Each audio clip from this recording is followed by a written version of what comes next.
ఇక పోలీసులు అధికారులపై కేటీఆర్ వివాదాస్పద వ్యాఖ్యలు చేశారు. రేవంత్ సర్కార్కు కొందరు అధికారులు పోలీసులు తొత్తులు కట్టు బానిసలుగా పనిచేస్తున్నారని ఆరోపించారు.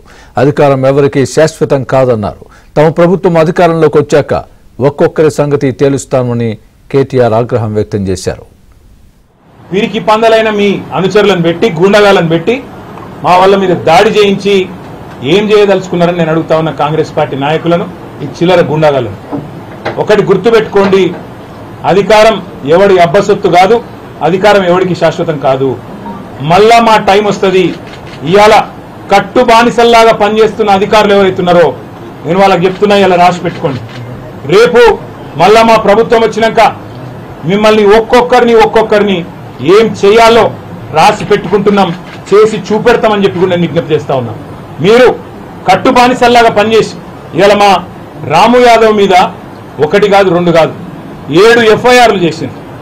జగదీష్ గౌడ్ మీద చేసిండ్రు, చిన్న యాదవ్ మీద చేసిండ్రు, మా సబితమ్మ మీద, మా కార్పొరేటర్ గారి మీద దాడి చేసి ఇవాళ వారిని కూడా గాయపరిచింది. ఇదేనా రాజకీయం? ఇదేనా హైదరాబాద్ ప్రజలు కోరుకు